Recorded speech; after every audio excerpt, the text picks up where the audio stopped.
Welcome to Casual Friday.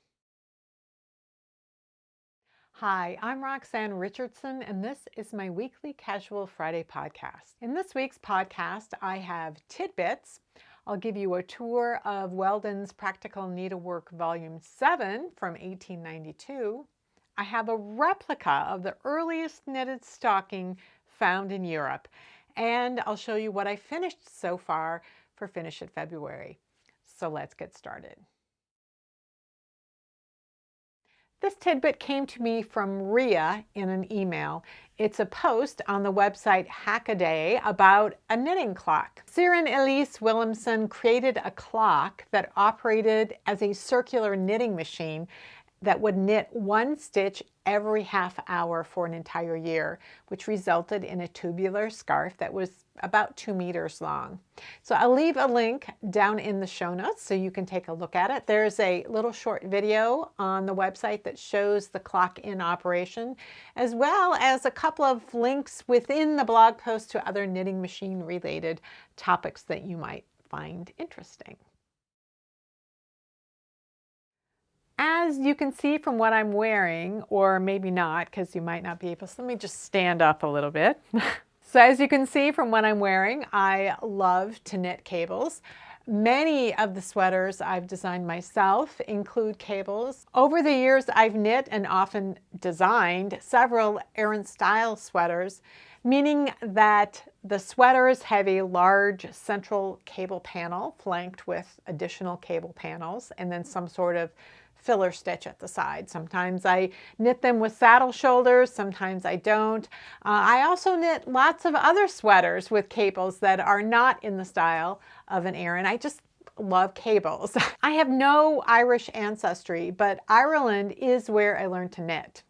So I do think about Ireland when I knit an Aran style sweater, but mostly because it's where I learned to knit, and knitting literally changed my life. Well, a couple of weeks ago, I got an email from academia.org suggesting an article I might be interested in entitled Cable Crossings, the Aran Jumper as Myth and Merchandise. So I immediately downloaded it, but because of course I was interested in that article. The article was written by Shun Carden. So I'm going to read you the abstract of the article, and I will also leave a link down in the show notes in case you'd like to read the entire thing. This article considers the Aran jumper as a cultural artifact from an anthropological perspective. As an internationally recognized symbol of Irishness that comes with its own myth of origin, the Aran jumper carries emotionally charged ideas about kinship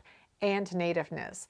Whether read as an ID document, family tree, representation of the landscape, or reference to Christian or pre-Christian spirituality, the Aran jumper's stitch patterns seem to invite interpretation.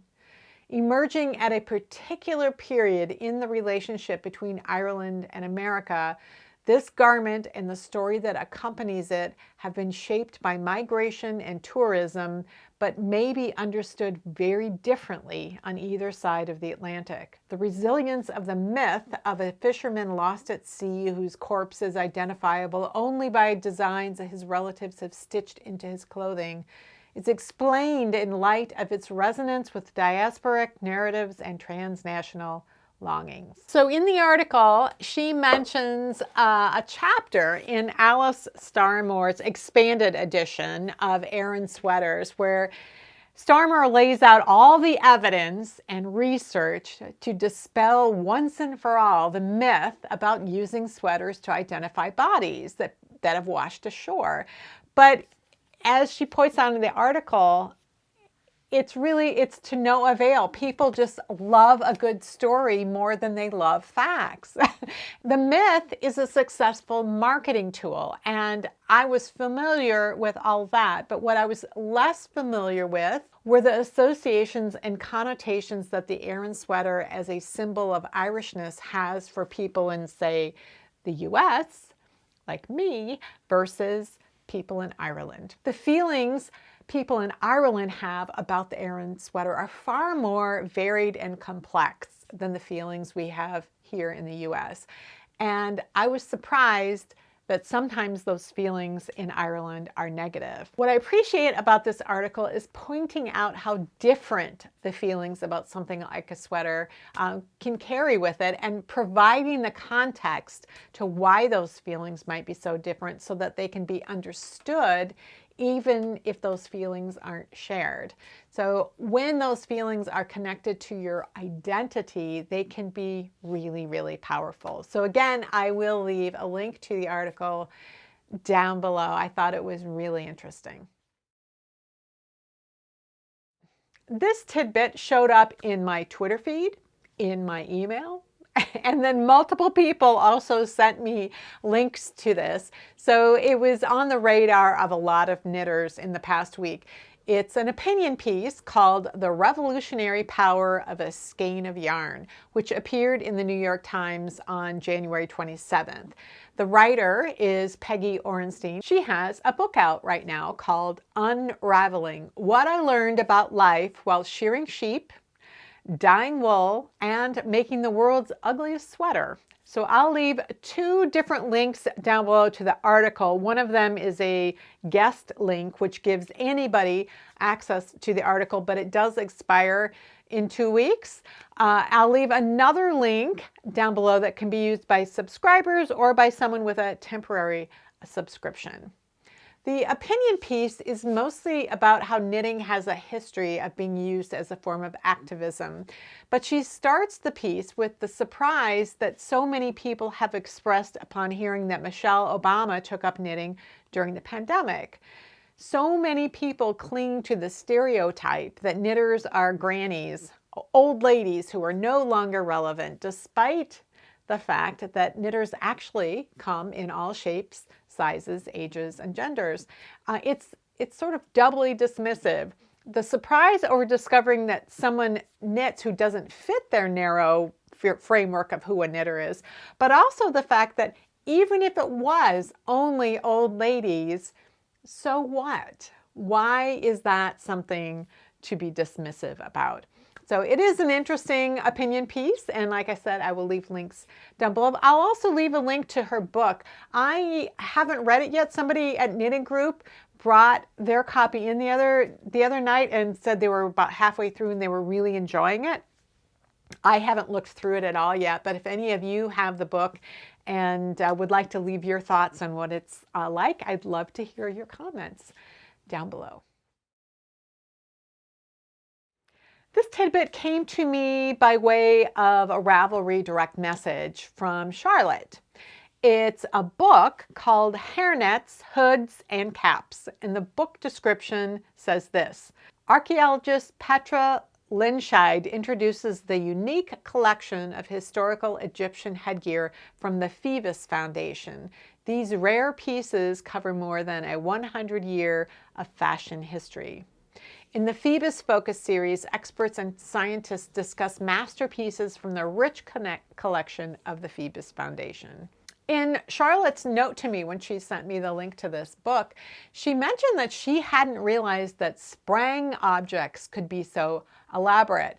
Now, I had heard of Sprang, like I have heard of netting, but I wasn't really sure what it was or what the difference was between Sprang and knitting. So I've left a link to a Wikipedia article about Sprang down in the show notes.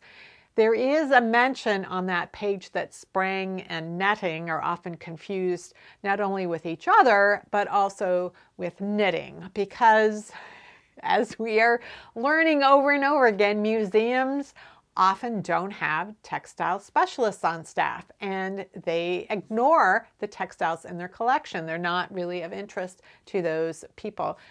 This does seem to be changing gradually. But, wondering about this situation, about how textiles are so often ignored, led me to an article written by someone who was tasked with curating an exhibit of textiles that she came across at the museum where she was working. And she goes into the efforts she made to create explanations and context for the items that were to go on display. She discovered how often textiles aren't even given accession numbers.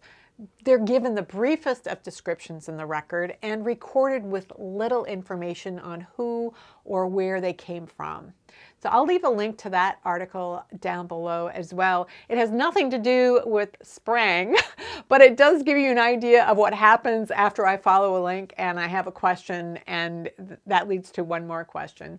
I still don't have a very good idea of what sprang and netting are, so if any of you know of some good videos that might demonstrate it, I'd love to see those to feature for future tidbits. I would suggest that you send me any links in a direct message on Ravelry or via email, because YouTube will often delete comments that include links, even if those are links to other YouTube videos. I don't have any control over that. It just happens. This tidbit came from Inga Lenora on my Ravelry group. She shared several links regarding the oldest known knitted stocking found in Europe, which has been dated to about 1540.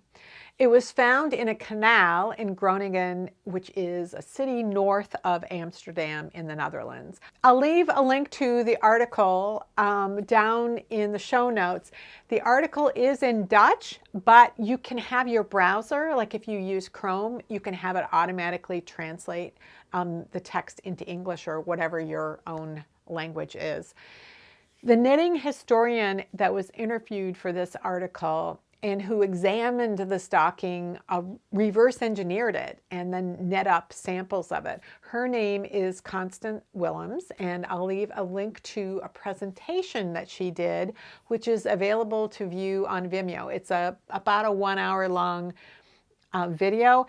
Again, it's in Dutch with no English closed captions, but she has also created an ebook.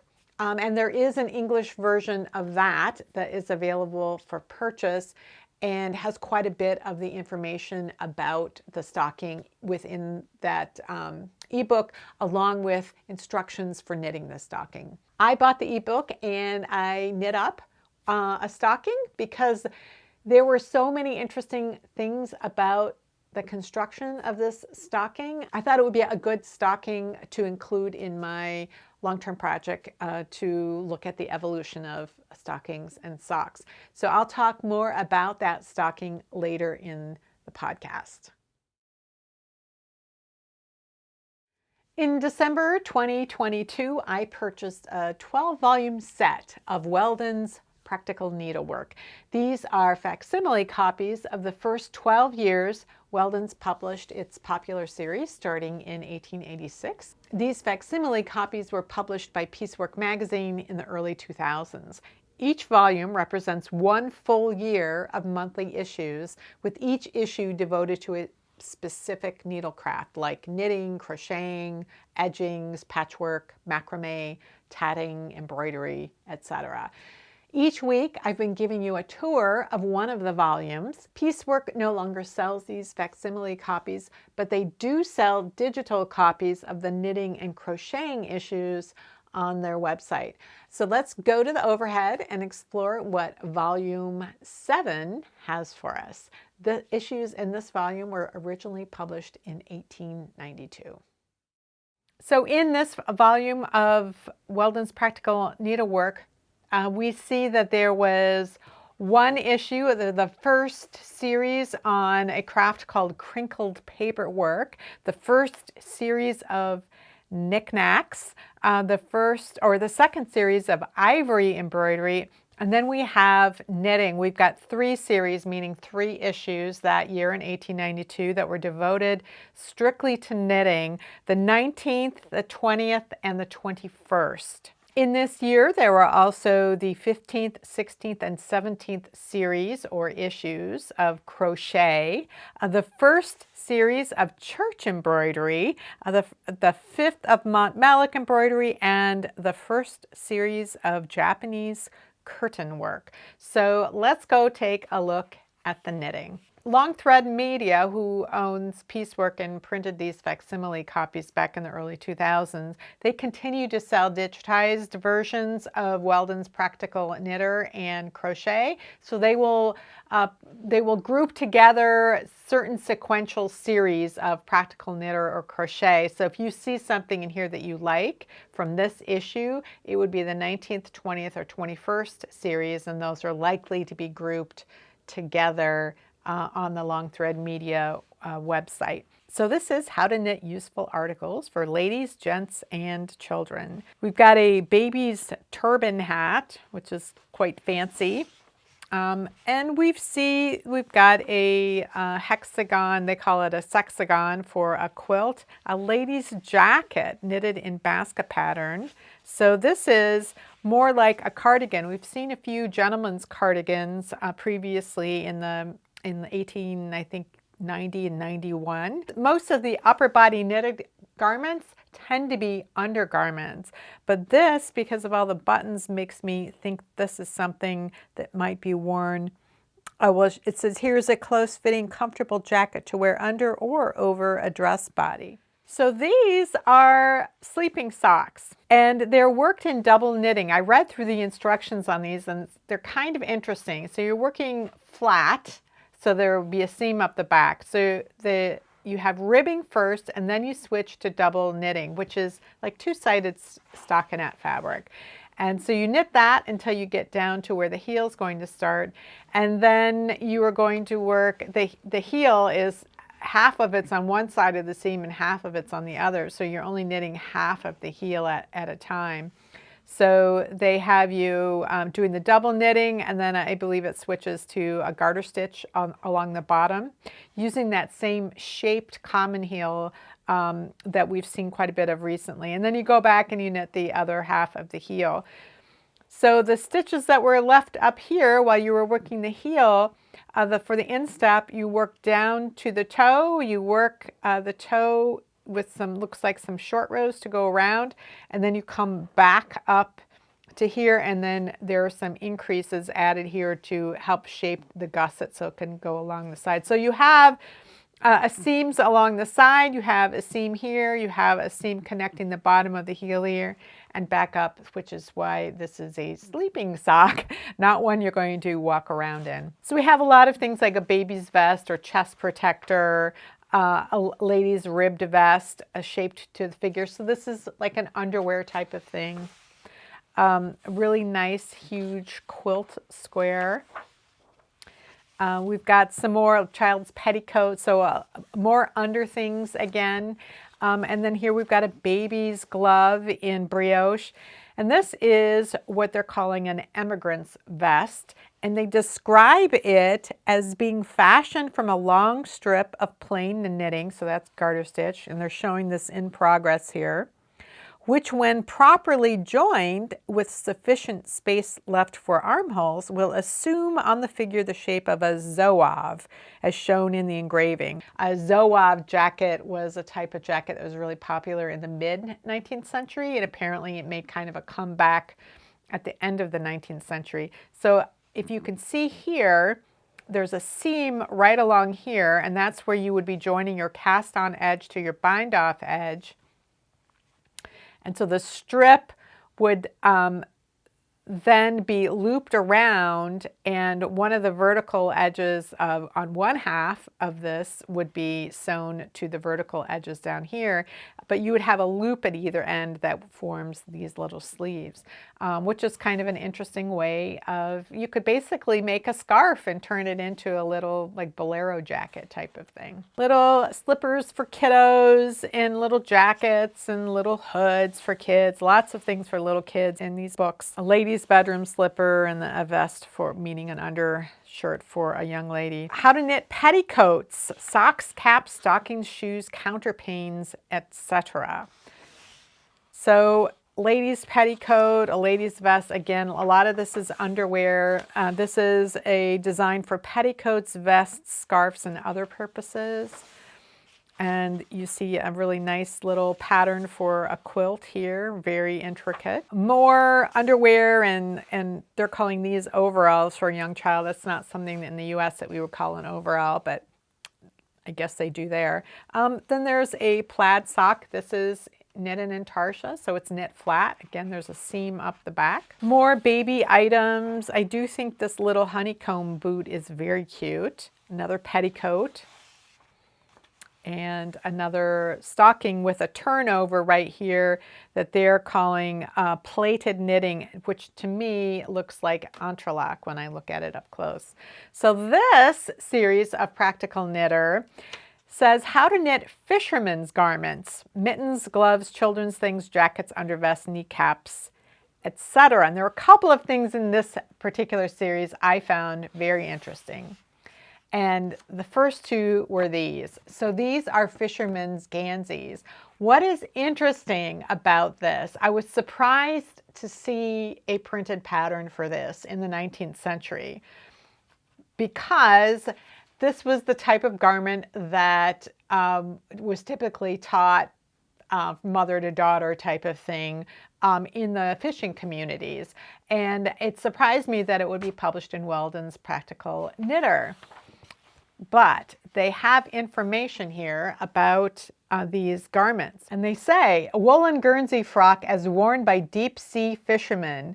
The engraving represents a splendid warm woolen Guernsey of the kind worn by the deep sea fishermen, the making of which for the purposes of the deep sea mission is to be recommended to knitters who work for charity and like to devote the proceeds of their labor to a worthy object, for there is a constant demand for these Guernseys summer and winter alike in the trawling fleet, and as the men will readily purchase them at a moderate cost, ladies by supplying them can not only directly benefit the men, but also indirectly aid the general funds of the mission. The actual results of the mission and various interesting details connected with the work of the same may be learned by subscribing to a little monthly magazine named Toilers of the Deep, issued from the office of the Deep Sea Mission, 181 Queen Victoria Street, London, EC. And to this address, all contributions should be sent. So the traditional Gansey is knit bottom up in the round, and then there are gussets in the underarm, and then the sleeves are knit top down, which allows the sleeves to be ripped back and repaired or whatever. And this one right here is knit in the round, like that, the traditional way. But this one is worked on 2 needles. So if you are a middle-class lady and you are knitting for charity and you don't know how to knit with anything except on 2 needles, this one is for you. And then they've got some sea boot stockings as well, and they've got these are they're calling these gloves the mittens as well. These, on the other hand, right here, this is a boating jersey or sweater. This isn't for a deep sea fisherman. This is for somebody who's going out boating for leisure time. And this is a gentleman's soft, warm undervest. Lots of upper body garments, some meant to knit as charity garments for fishermen, and some meant to knit for the men in your home. This is a bachelor's tea cozy. I'm not sure why it was considered a bachelor's tea cozy. They didn't really explain that, although they did say, well, it could be used for other purposes too, not just for bachelors. And then here, anti-rheumatic kneecaps. I have seen so many patterns for kneecaps in these old vintage books, and I kept wondering, you know, what the purpose of them was. A lot of people would suggest, oh, well, the servants would have been on their hands and knees scrubbing floors. And I'm like, these are not pattern books for servants. It didn't seem to me that that was what it was for. So this is the first time I've seen what the use of a kneecap was intended for. Knitted kneecaps are invaluable in cases of rheumatism and are a comfort to anyone whose knees are habitually cold. Those made with red wool are the most efficacious, although many people prefer wearing white. I don't know why red wool would make a difference. And they have a picture of one of those right here.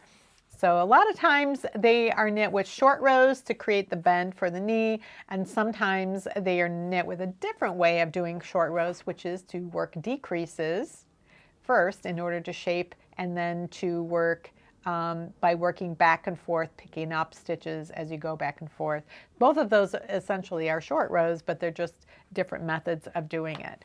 And then you've got some more baby socks and a shawl that has an interesting stitch pattern. So that's it for the 1892 volume of Weldon's Practical Needlework, and specifically Weldon's Practical Knitter. I mentioned earlier in Tidbits that an article on the oldest stocking found in Europe. I bought the ebook that includes instructions for knitting this subtle stocking, and I knit up a sample. This stocking has become part of my long-term project to understand the evolution of hand knit socks and stockings.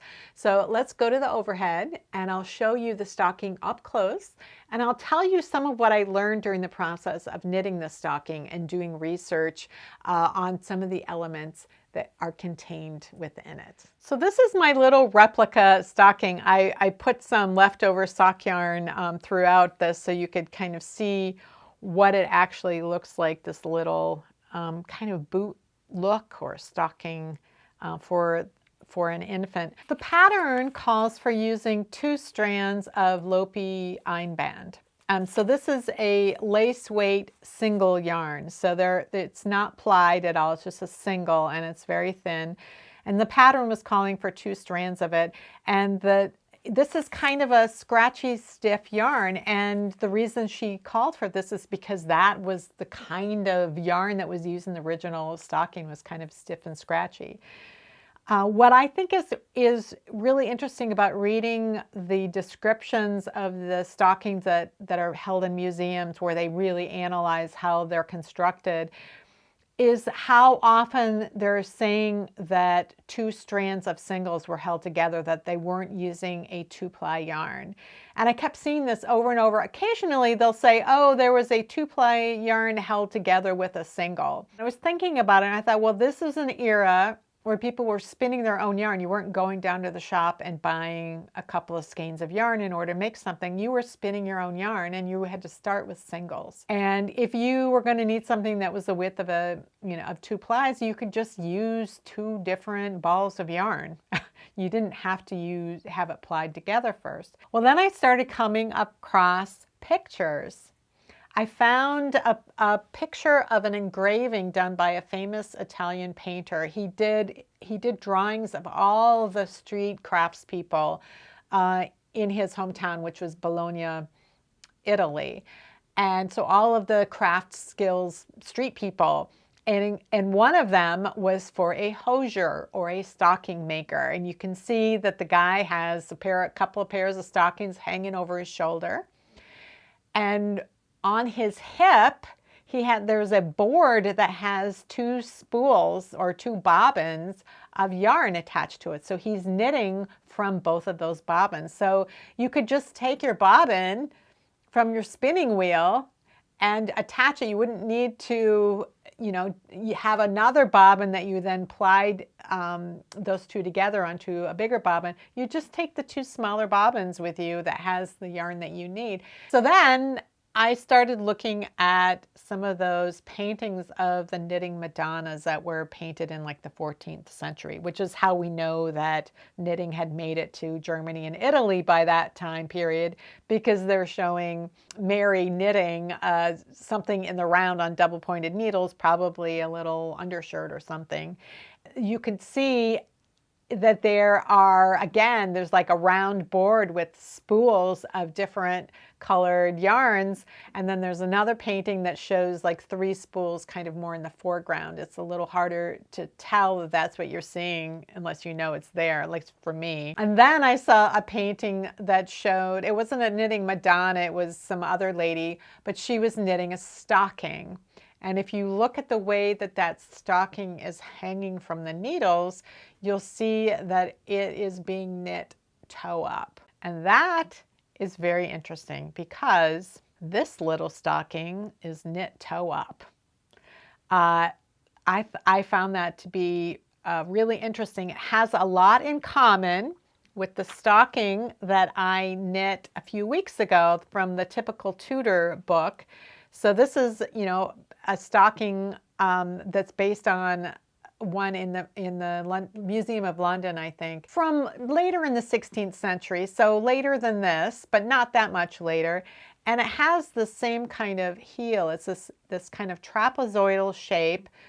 It's done in garter stitch because this part was knit flat and they didn't have the purl stitch yet in England. It's sort of like the second half of an hourglass short row heel, but just the part that goes on the foot. There's nothing that comes up the back of the ankle. Like there's no length like you'd see in a regular sock. Like here's a sock that I knit right here. This is using a peasant heel or afterthought heel. But you have this part of the sock goes from the ankle down to the floor, and then from here you have along the undersole part. And it's that undersole part that is all you see in these stockings from that time period. The Museum of London, which had stockings with heels like this, also had some that had rectangular garter stitch heels. So this was worked with short rows back and forth, but some of them had garter stitch and then stitches were picked up along the side. Well, that's what this little stocking has. So it was started at the toe, bunch of increases, and then you knit up to here, and then you're knitting back and forth in garter stitch for like 16 rows, so you have 8 ridges. And then you work across all of them working a knit two together. So you're reducing the width of this. So it's kind of creating that trapezoidal shape. And then you pick up stitches along the side, knit back across here, pick up stitches on the side, and then you're back to working in the round, and then you're working increases every so often. And they weren't working the increases mirrored up the back of the leg. They're just very randomized, just like the earlier stocking that I had done. But I thought this was really interesting that this was knit toe up, because although this is the earliest stocking, a replica of the earliest stocking found in Europe, the earliest stockings, the ones that precede this, are from Egypt, which is kind of the region that we believe knitting originated, somewhere in the Middle East. And so the stockings that we have, the earliest stockings, are from Egypt. They were all knit toe up, and the heels tended to be like this heel I was showing you here, which is an inserted heel. So you can knit the whole tube of the sock and you can come back later and insert this heel, but this is knit in the round, so you don't need purl stitches. So these Egyptian socks didn't show any evidence of purl stitches either, but they weren't knitting their heels in garter stitch. There are some socks that have a trapezoidal shaped heel in Egypt that were knit flat in stockinette, but that is not evidence that the purl stitch was used, because you can knit back and forth on a set of needles, keeping the right side facing you all the time. You can knit backwards. So you can knit across all of the stitches, and all of the stitches are on your right hand needle, and then you could knit backwards so that they were going back and forth. So they weren't using any purl stitches. You never saw any purl stitches. In this little stocking here, you can see some purl stitches, but those are done by turning around and then just working in the round in the opposite direction, so that you have this side of the work facing you as you are coming back around. So they could have rows or rounds of what look like purl stitches, and they could have flat stockinette, but that doesn't mean that they had the purl stitch. So the earliest example of a piece of knitting that has, you can tell that there are purl stitches worked in it because there are knits and purls in the same round, is the stockings worn by Eleanor de Toledo when she was buried in 1562. So those stockings were probably from Spain, probably from Toledo, which is where she was originally from. She lived in Italy. She married an Italian noble person. Sometime before 1562, at least whoever knit her stockings knew how to do the purl stitch, and they also did yarn overs and decreases to create a lacy pattern at the top of the stocking. That's the first example we have. We don't know how far before that the purl stitch existed. This was a really interesting transitional type of stocking. To me, it makes a lot of sense to knit a stocking from the cuff down when you are having to do repairs. If you have to refoot your sock because you've got so many holes in them that they have to be reknit, you can rip back to whatever point you need to, recapture the stitches, and then reknit the foot. You could, if you were knitting toe up, cut something off, recapture stitches. You can't rip back in that direction though. Then you would still end up having to work in the opposite direction from what you were used to. So it makes more sense to me that your original direction of knitting coincides with the direction of any reknitting that you might have to do. But I would be interested in seeing Egyptian stockings that showed signs of repair, and to see if there had been something refooted or repaired. A lot of the stockings in Europe, repairs were made by using pieces of woven fabric, like the patched holes, you know, the whole foot might be replaced with woven fabric as the stocking gets older and older and older. At first they would, you know, repair the holes or extend the length if it was needed. But at some point they just started replacing the feet with whatever was around. Sometimes they would use the leg of another stocking because the feet are what's going to wear out and the leg is going to last.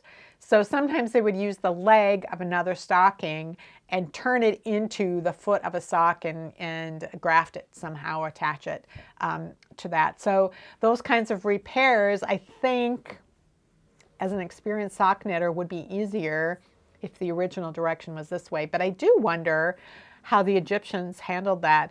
And I don't know, yeah, it's one of those questions I have, but I thought this particular stocking was a really interesting evidence that obviously people in Europe were knitting stockings toe up, at least at the beginning. At some point things changed. And you can see that in those paintings as well. Obviously those aren't photographs, but somebody was painting based on what they were watching people doing. And so if somebody was knitting a sock toe up in the round, that's what they would have captured on canvas as well. Just as I got interested in history when I was first starting to do genealogy and exploring my family history, I'm finding it really helpful to understand more about European and world history in conjunction with this stocking project. It just provides me with context and understanding how the evolution of a stocking might be related to historical events that were going on. It just gives me a better understanding, in the same way that understanding that history made me realize why ancestors immigrated here from wherever they were from in Europe. So that's been really helpful. One of the things I've been listening to lately is a podcast on the history of the English language. I think it's just called History of English. It's a podcast that's been going on for, I think, 10, 12 years.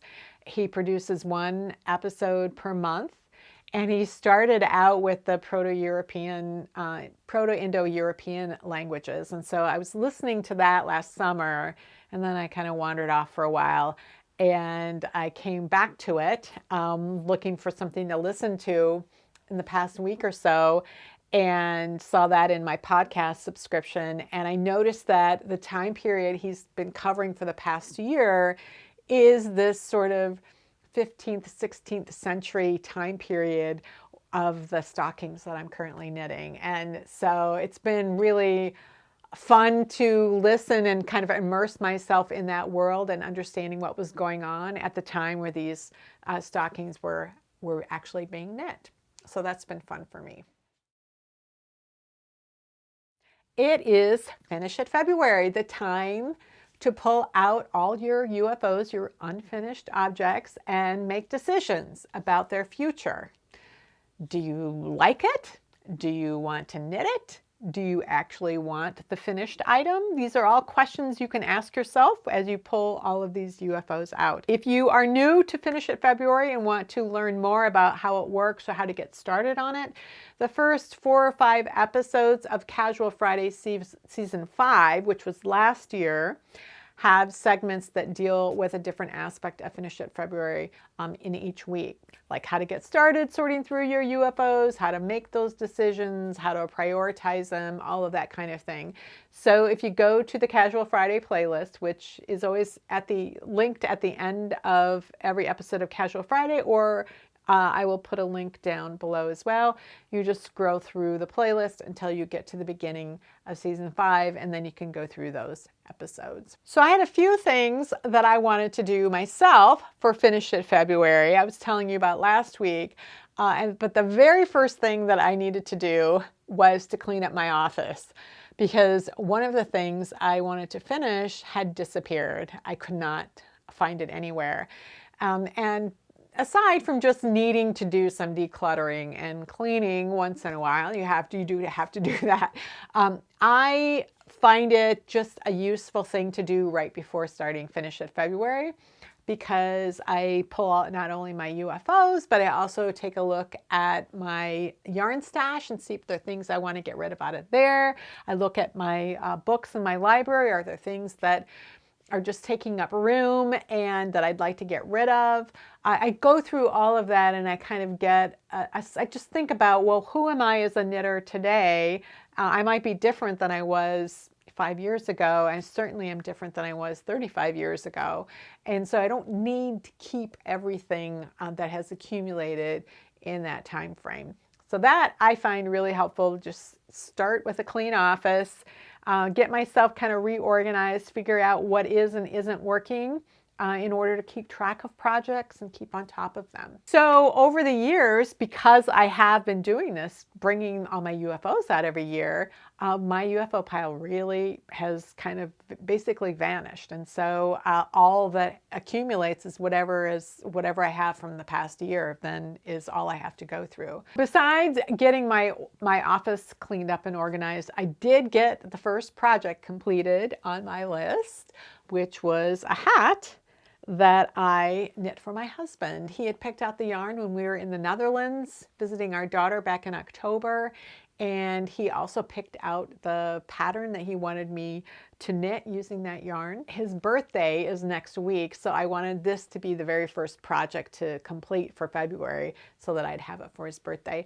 So let's go to the overhead again, and I'll show you this hat a little bit closer. The yarn is, I believe it's called Kama Rose is the company, and I'll put the name of the yarn. I can never remember. It's something like Snefgun or Snefgus, or it's got an interesting name. I believe that it's a Danish company. My husband picked out the yarn and he picked out the pattern for the hat. The hat is called Tentacula, and I'll leave a link down below to the Ravelry pattern page for this. And it can be knit on a wide range of yarn weights. So you'll have different stitch counts depending on what yarn weight you're using. But I think it's written for 4 different yarn weights, which is really nice.